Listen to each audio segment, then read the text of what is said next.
Varicose veins కి సరైన చికిత్స కోసం సంప్రదించండి ఎవిస్ హాస్పిటల్. రమ్మగారు చందమామ కథ చెప్తారా?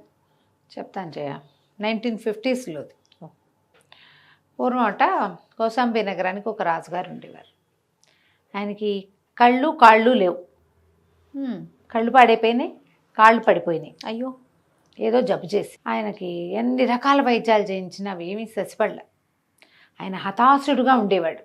ఇంతే నా జీవితం, ఎవరైనా మోసుకెళ్ళాలి ఆయన్ని, ఎదురుగుండా ఉన్నది ఎవరైనా చెప్పాలి. అన్నం తినేటప్పుడు ఇది కూర, ఇది పప్పు పరిచయం చేయాల్సిన స్థితి అయింది. కళ్ళు కనపడేవి కాదు, కాళ్ళు కదిలేవి కాదు.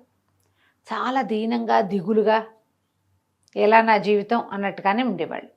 ఆ కాలంలో ఏంటంటే ఇది లేదు కాబట్టి వేరే వాళ్ళకి రాజ్యం ఇద్దాం ఆ ఊహ లేదు. ఆయన ఒకడే కొడుకు వాళ్ళ తండ్రికి. దాంతో ఆయనే తప్పక రాజు అయ్యాడు. మరి అలా ఉన్నా కూడా మనిషి మంచివాడు, తెలివైనవాడు, ఏవో చాలా ఉన్నాయి. ప్రియంవదుడు ఆయన పేరు. చక్కగా మాట్లాడేవాడు. అయితే ఇక అలా దిగులుగా ఉంటూ ఉండేవాడు. ఈ కాలం ఎట్లా గడుస్తుందో, ఈ రాజ్యం ఏమైపోతుందో, దిగులు బెగ్గ అవన్నీ ఉంటాయిగా. అయితే ఆ రోజుల్లో చెప్పుకునేవాళ్ళు కోట బురుజు మీద ఒక రావి చెట్టు మొలిచిందని, ఆ రావి చెట్టు కదులుతుంటే మనిషి మాట్లాడినట్టు ఉంటుందని. ఆ బురుజు పక్కగా అది మొలిచి పైకెక్కిందనమాట. అప్పుడప్పుడు అది దారిలో వెళ్ళే మనుషుల్ని అది పలకరిస్తోందని చెప్పుకునేవాళ్ళు. మనిషి మాట్లాడినట్టే ఉంటుందని. అయితే ఈయనకి ఆ వింత ఏమిటో చూద్దామనిపించింది. అయితే మా మంత్రి గారికి ఏం చెప్పారంటే, ఈ ప్రియవ్రతుడు నన్ను ఆ రావి చెట్టు దగ్గర పడుకోబెట్టండి, నన్ను అక్కడ నేను విశ్రాంతి తీసుకునే స్థలంగా దాన్ని ఉంచితే ఏమిటో అది నేను కూడా తెలుసుకుంటాను అంటే. ఇప్పుడు ఈయనకి కళ్ళక్కర్ల, ఆయన దానికి కావాల్సింది ఏంటి, వినడానికి చెవే కదా. అంతేగా. సరేనండి, ఆయనకు ఒక ఆసనం, ఉన్నతాసనం, ఒక వాలి పడుకోవడానికి వీలుగా ఒకటి ఏర్పరిచారు. ఆయన కొంచెం ఆకులు కదిలినప్పుడల్లా ఏదో మనుషులు మాట్లాడినట్టు కూడా అనిపిస్తూ ఉండేది. అవునో కాదో తెలియలేదు. అందరూ ఉండగా తెలియలేదు. ఆయన అక్కడ పడుకోబెట్టి సేవకులంతా అవతలగలేవో తేవడానికి వెళ్ళినప్పుడు ఆయన చెవిలో ఒక మాట వినపడింది. ఏం చెప్పింది? నాయనా, నా పేరు అగ్నిశర్మ. నేను చాలా చదువుకున్నాను, కానీ చేయకూడని కొన్ని పొరపాట్ల వల్ల నేను ఈ రావి చెట్టుని ఆశ్రయించుకుని ఉండవలసి వచ్చింది. ఏవో పాపం వల్ల నాకు ప్రాణం లేని, రూపం లేని తనం వచ్చింది. ఎవరికైనా అత్యద్భుతమైన సహాయం చేస్తే నేను మళ్ళీ మామూలు మనిషి అయ్యేందుకు అవకాశం ఉంది. ఒక పిశాచ రూపంలో ఉన్నాడు ఆయన. నేను నీకు సహాయం చేస్తా, నీ కన్ను కాలు వచ్చేలాగా చేస్తా, నువ్వు నాకేమిస్తావు అని అడిగాడు. అడిగితే ఏదో చాలా రాజ్యం ఇచ్చేస్తాను, అర్ధరాజ్యం ఇస్తాను, అది ఇస్తాను, ఇది ఇస్తానని చెప్పాడు. నా కన్ను వచ్చేసి నా కాలు వచ్చేస్తే నేను చాలా సన్మానిస్తాను, సగం సంపద నీది ఈ రాజ్యంలో అని చెప్తే ఈ అగ్నిశర్మ అనే ఆ పిశాచ రూపుడు ఏమన్నాడంటే, నేను ఎక్కడికైనా వెళ్ళి నీకోసం ప్రయత్నం చేయాలంటే దానికి చాలా డబ్బు, శ్రమ. నువ్వు గనక ఈ చెట్టు తొర్రలో ధనాన్ని పెట్టించావంటే ఆ ధనం తీసుకుని నేను వెళ్తా, నా దగ్గర ఏం లేదు, చాలా ప్రయత్నం చేస్తే కానీ నీకు మామూలు జీవనం రాదు అంటే రాజు సంతోషించేశాడు. ఏదో విధంగా తన రూపం మారిపోతుంది, తనకు అవకాశం వస్తుంది. సంచులతోటి డబ్బులు తెప్పించి ఆ రావి చెట్టు తొర్రలో పెట్టిస్తే రెండో రోజుకి ఇక ఈ చెట్టు మాట్లాడడం మానేసింది. అంటే ఏమిటి, అగ్నిశర్మ వెళ్ళాడనమాట. ఆ అగ్నిశర్మ ఆ చెట్టు తాలూకు ఆత్మని బతిమలాడుకొని రూపాన్ని సంపాదించుకొని ఆ డబ్బులు పట్టుకుని ప్రయాణమై బయలుదేరి వెళ్ళిపోయాడు. మానవ రూపంలో సహాయం చెయ్యాలి, ఇది లెక్క. ఓకే, సరే, ఈయన బయలుదేరి ఇక అలా నడుస్తూ వెళ్తున్నాడు. ఏమిటంటే ఈయనకి ఎట్లా ఇతను మామూలు అవుతాడో ఎవరికీ తెలియదు. ఏదో ఒక అపురూపమైన వ్యవహారం, ఏదైనా అపూర్వమైంది జరిగితేనే కానీ ఇది అవ్వదు. అది కావాలంటే అవతలవాడు నీ సహాయం నాకు కావాలని ఒప్పుకొని ఒడంబడి ఖర్చులు ఇస్తేనే ఇది కుదురుతుంది. ఒడంబడ్డాడు, ఒప్పుకున్నాడు, ఖర్చులకి డబ్బిచ్చాడు. ఈ అగ్నిశర్మ రోడ్ల మీదకి బయలుదేరాడు. ఇతను వెళ్ళగా ఏమైంది, ఒక చోట ఒక ఊరి మొగదల్లో పెద్ద శ్మశానం కనపడుతుంది. అక్కడ పెద్ద ఒక చితి పేర్చబడి ఉంది, దాని మీద ఒక డెడ్ బాడీ ఉంది. ఒక అమ్మాయిని పసుపు బొట్టు పెట్టి అలంకారం చేసి పువ్వులు పెడుతున్నారు. చక్కటి కుందన బొమ్మలు ఏముంది, ఒక 20-25 ఏళ్ళ అమ్మాయి. ఈయన అక్కడికి వెళ్ళి, ఇది కొంచెం బ్రాహ్మణ వేషధారిగా ఉన్నాడు, ఏం జరుగుతోంది ఇక్కడ అని అడిగితే మరి మా కులం కుర్రవాడు ఒకడు మరణించాడు. ఇంత ఇంత బుడ్డ పిల్లలు ఉన్నారు వాళ్ళకి. ఆ పిల్లలు కూడా ఉన్నారు శ్మశానంలో. ఈ అమ్మాయి తన భార్య. మా ఆచారం ప్రకారం సతీ సహగమనం చేస్తున్నాం. ఓ అమ్మాయిని అలంకారం చేస్తున్నాం. పిల్లలు ఏడుస్తున్నారు. తల్లి నిర్వికారంగా కూర్చున్నది. అక్కడి నుంచి ఈయన గట్టిగా కేకలేసాడు. ఇప్పుడు వాడి కాలం తీరి చనిపోయాడు ఒకడు. చనిపోతే వాడికి పుట్టిన సంతానాన్ని పెంచుకుంటూ అతను చేయవలసిన బాధ్యతల్లో అతను నెరవేర్చవలసిన బాధ్యతల్ని కొన్నిటిని నెరవేర్చాలి. కాలం తీరినప్పుడు స్త్రీ కూడా పోతుంది. ఈ బలవంతంగా మీరు చంపటం ఏమిటి? ఆ అమ్మాయి సిద్ధంగా ఉందంటే పిల్లలు ఉన్నారు మరి వెనకాల. తనంతట తను స్వచ్ఛందంగా మరణించడం వేరు, చుట్టాలే పక్కాలే నిలబడి దాన్ని అలంకారం చేసి దాన్ని ఎత్తి చితి మీద పెట్టడం వేరు. ఇది పనికిరాదు. సహగమనాన్ని నేను ఒప్పుకోను. ఈ అమ్మాయి పోతే తండ్రి పోయి తల్లి పోతే ఈ పిల్లల పెంపకం ఎట్లా? అది ఈ పిల్లల్ని కూడా తోసేద్దామా దాని మీదకి? కాదు, వాళ్ళు భారత పౌరులు. మరి అమ్మాయి పిల్లల తల్లి అతని ఆస్తిని చూసుకున్న పిల్లల్ని పెంచుకుంటుంది. మగవాడైతే స్త్రీ చనిపోగానే ఇంకో పెళ్లి చేసుకుంటున్నాడు కదా, స్త్రీలకు పెళ్లి చేసుకునే అవకాశం లేదు. పిల్లల్ని పెంచే అవకాశమైనా ఇవ్వాలిగా. ఈయన చెప్పిన మాటలకి కన్విన్స్ అయిపోయారు వాళ్ళు. కన్విన్స్ అయ్యి, అమ్మాయి నీ ప్రాణాలు రక్షించడానికి వచ్చాడు ఈ అగ్నిశర్మ గారు. ఎక్కడి నుంచి వచ్చాడు? దేవుడు పంపించినట్టు అగ్నిదేవుడే స్వయంగా ఇట్లా వచ్చాడు. నిన్ను కాల్చడం ఇష్టం లేక అని ఆ తల్లి పిల్లలతో దండాలు పెట్టించి ఆ చితి మీద ఉన్నది ఆ శరీరాన్ని పంపించేశారు. మామూలుగా అగ్ని కార్యం చేసేసి తల్లిని పిల్లల్ని చేర్చేశారు. తన చూడు ఎట్లాంటి పని చేశాడు, మేలు చేశాడు. మరి ఒక కుటుంబానికి ఎంత మేలు చేశాడు. అక్కడి నుంచి నడిచి వెళ్ళటం మొదలుపెట్టాడు. వెళ్తే ఒక ఊరు చేరాడు. ఊరు చేరితే ఆ ఊళ్ళో వాళ్ళంతా ఎంతో గందరగోళంగా ఉన్నారు. ఒక భీతావహమైన వాతావరణం ఒకటి కనపడుతుంటే కొంతమంది ఏమో కాపలా కోసం కత్తులు కటార్లు పుచ్చుకొని వెళ్తున్నారు. ఇలా చీకటి పడేసరికి ఎవరికి వాళ్ళు ఇళ్లలో సర్దేసుకుంటున్నారు. ఈ అతిథికి అభ్యాగతులకి భోజనం పెట్టే కాలం. ఈయనకు అన్నం పెట్టడానికి ఎవరు సిద్ధంగా లేరు. ఈయన గ్రామాధికారిని కొంచెం పెద్దవాళ్ళని పట్టిన ఆయన ఏం జరుగుతోంది ఈ ఊళ్ళో ఏమిటంటే, ఏదో విచిత్రమైన మృగం అండి. ఆ మృగం ఊరి మీద పడి తినేస్తోంది. ఎంత కాపలాలు కాసినా మేము చావు లాపలేకపోతున్నాం. దానికి ఎదురుపడ్డాడంటే చచ్చిపోవటమే. అది ఒక వింత మృగం. దానికి నోట్లోంచి నిప్పులు వస్తున్నాయి, నెత్తి మీద కొమ్ములు ఉన్నాయి, భయంకరంగా ఉంది. మేము ఎప్పుడూ అలాంటి మృగం చూడాలి. అది ఎక్కడి నుంచి వచ్చిందో మాకు తెలీదు. ఈ చుట్టుపక్కల కొన్ని ఊళ్ళన్నిటి పాడు చేసేసింది. ఇప్పుడు మా ఊర్లో ఉంది. అది మనుషుల్ని తినేస్తోంది. రోజు వచ్చేస్తోంది ఊళ్ళోకి. దాని నుంచి ఎలా పారిపోవాలో తెలియక, ఏం చేయాలో తెలియక ఇప్పుడు మనుషుల్ని అంటే లోపల పెట్టుకుంటాం. ఆవులు, గొడ్లు, గేదెలు, ఎడ్లు, మరి మేకలు, బాతులు, కోళ్ళు, రోడ్డు మీద పిల్లులు, కుక్కలు. ఏం చేయాలి వీటన్నిటిని? ఏం చేయాలో తెలియక ఇది చేస్తున్నాము అని సర్కల్ ఇతను అన్నాడు. ఎలా ఉంది ఏమిటి అన్నీ కనుక్కొని ఆ వింత మృగం నేను బాగా ఆలోచించి, అబ్బాయి ఈ ఊళ్ళో అందరికంటే పెద్ద అద్దం ఉన్న వాళ్ళు ఎవరు అని అడిగితే 2-3 చెప్పారు. మా ఇంట్లో పెద్ద అద్దం ఉందంటే అది రోజు ఏ దారిలో వస్తుందో ఆ దారిలో ఆ అద్దాన్ని పెట్టించాడు ఆయన. పెట్టించి అద్దం మీద చాలా వెలుగుపడేలాగా కాగడాలు పెట్టించాడు. చుట్టుపక్కల ఇళ్లలో జనం అంతా చూస్తూనే ఉన్నారు. అర్ధరాత్రి కొంచెం 11-12 గంటలు అయ్యేసరికల్లా పట్టపగల్లాగా వెలుగున్న ఈ ఊళ్ళోకి ఆ వింత మృగం ప్రవేశించేసరికి అది పరిగెత్తుకుంటూ లోపలికి వచ్చింది. ఈ లైట్ల దీపాల వెలుగులో ఆ అద్దంలో తన ప్రతిబింబాన్నే చూసింది. అది చూసి అది ఇంకో మృగం ఇప్పుడు మనుషుల్ని చూసి మీద పడిపోతుంది. తనలాంటిదో ఇంకోటి ఆ మృగం తనలాంటి, వాటికి అద్దాలు తెలియవు కదా జంతువులకి. మృగం అనుకుని మీద పడింది. పడేసరికి ఈ అద్దం మీద ఎప్పుడైతే పడిందో అద్దాన్ని వేసి ఇట్లా ఢీ కొట్టేసరికి అద్దం పగులుతుందా, కళ్ళల్లో ఒంటి మీద ఎడా గుచ్చుకుపోయింది. అది పిచ్చి పిచ్చిగా కేకలు పెడుతూ తన్నుకుంటూ ఉంటే వీళ్ళు ఏం చేశారు, అన్ని పక్కల నుంచి అందరూ అటాక్ చేసేసారు.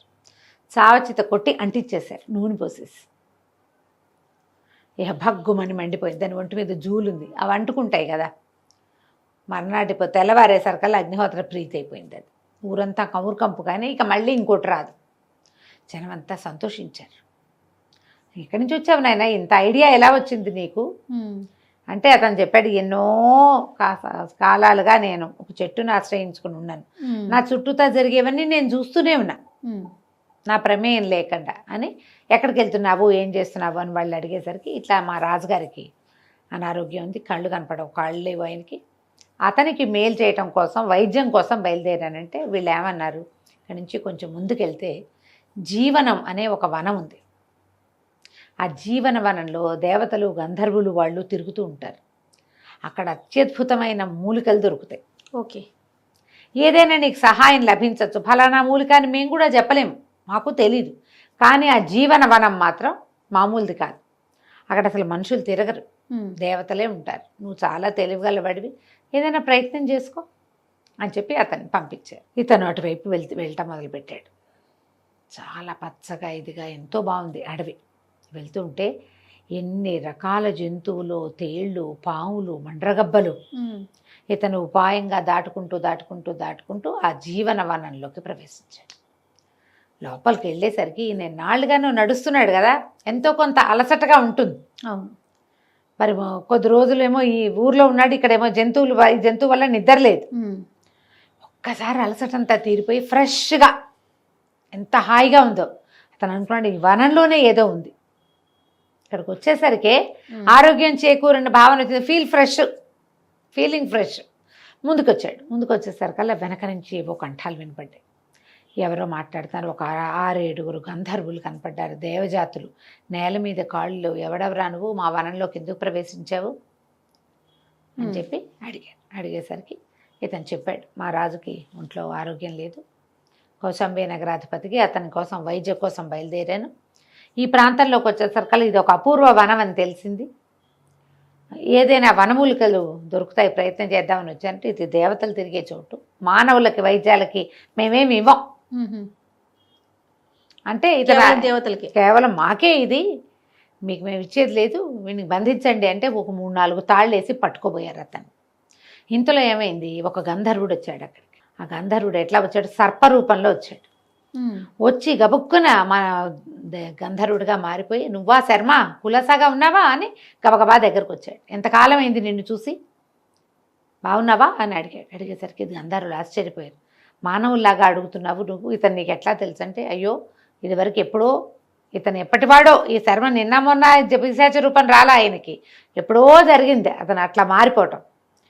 నేను ఒకప్పుడు చిన్న శాపం తగిలి సర్పంగా మారి ఉన్నాను. ఉంటే నాకు శత్రువులు నా మీద పడి నన్ను చంపబోయారు, సులువుగా నన్ను జయించవచ్చు కాబట్టి అప్పుడు ఈ శర్మ వాళ్ళని తరిమి నన్ను రక్షించాడు. అందుకని శర్మ ఏం మాట్లాడినా ఇతరులకు వినపడుతుంది. ఇప్పుడు అతను ఒక పిశాచ రూపంలో ఉన్నాడు, మానవులతో మాట్లాడగలిగే అవకాశం దొరికింది ఈ గంధర్వుడి వల్ల. దానివల్ల నాకు శాప విమోచనం అయింది. నీ మాటలు ప్రజలకు వినపడతాయని తనకి వరం ఇచ్చి వచ్చాను నేను అనేసరికి గంధర్వులంతా ఆశ్చర్యపోయారు.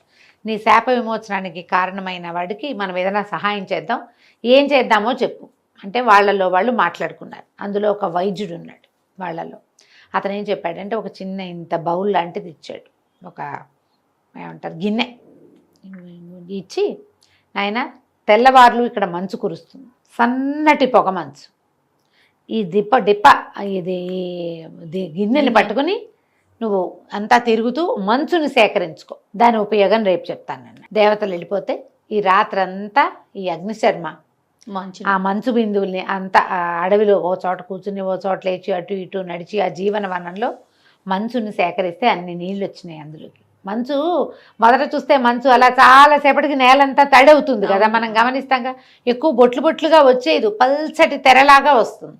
ఆ తెర మీద మనం ఏదైనా ఒక దుప్పటి వేసినా తడిసిపోతుంది, అది పత్తి పెడితే తడిసిపోతుంది, దాన్ని పిడితే ఇన్నైనా నీళ్ళు వస్తాయి.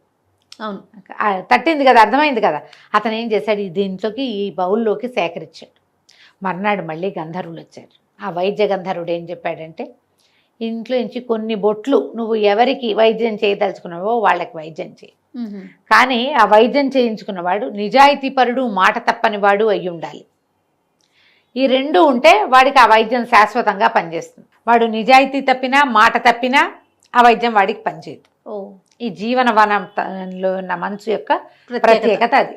అంటే అక్కడి నుంచి ఇతను ఏం చేశాడు, తన దగ్గర ఒక పెట్టెలో దాన్ని భద్రపరుచుకుని మళ్ళా ఇదంతా నడిచి కౌశాంబి చేరాడు.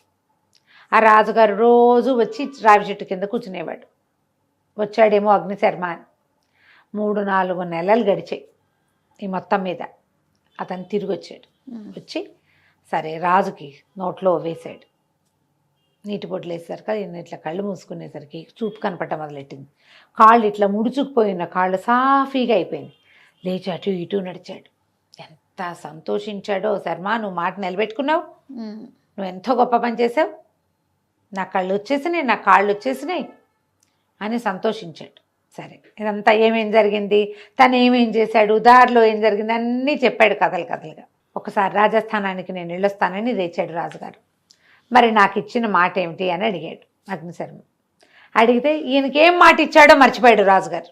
అయ్యో, గుర్తు చేసే ఉద్దేశం లేదు ఆయనకి. చాలా సంపద ఇచ్చాడు అగ్నిశర్మకి, అదంతా ఖర్చు అయిందో అవలేదు. అంతేగాని నాకు జీవితంలో రాని కళ్ళు వచ్చేసాయని అనిపించాల. ఆయన మాట తిరిగిపోయేసరికి అగ్నిశర్మ ఏం చెప్పాడంటే, మాట తిరిగిన వాళ్ళకి ఇది పని చేయదు, కానీ నేను సహాయం చేసినందుకు మాత్రం నాకు పనిచేసింది. శాశ్వత మానవ శరీరం వచ్చేసింది. చెట్టు దగ్గరకు వస్తే పిశాచి అయిపోవాలి అతను, కానీ అవల మనిషిలాగానే ఉన్నాడు. దీని నియమం అది. ఇక నీకు వైద్యం ఎవ్వరూ చేయలేరు, నేను వెళ్ళొస్తానని వెళ్ళిపోయాడు. ఇంత ప్రయత్నం చేయించిన రాజుగారు మళ్ళీ కాళ్ళు రెండూ పోగొట్టుకుని హతాశుడై మంచం మీద కూలబడిపోయాడు. ఆయనకి ఎప్పటికీ వైద్యం జరగల. ఈ సహాయం చేసి దారి మధ్యలో ఒక సతీసగమనాన్ని ఆపి ఒక అడవి జంతువుని రక్షించి సంహరించి ప్రజలకి సహాయం చేసిన అగ్నిశర్మకి మాత్రం శాశ్వతంగా మానవ శరీరం వచ్చేసింది. అతను తన పిశాచత్వాన్ని పాపాన్ని పోగొట్టుకుని హాయిగా వెళ్ళిపోయాడు. మనం ఎవరికైనా ఒక మాట ఇచ్చినప్పుడు మాట మీద నిలబడాలి. ఖచ్చితంగా నిలబెట్టుకోలేకపోతే ఏమవుతుంది, మనకి ఏదొచ్చిందో అది పోతుంది. సంపదలు కూడా అలాగే పోతాయి, వెంటనే మాయమైపోవచ్చు, ఇంకోలా మాయమైపోవచ్చు. ఈ కథ మనం 50s రాయబడింది, చందమామ కథ. ఎంత మోరల్ స్టోరీ కదా, చాలా బాగుందండి. నమస్తే. నమస్తే.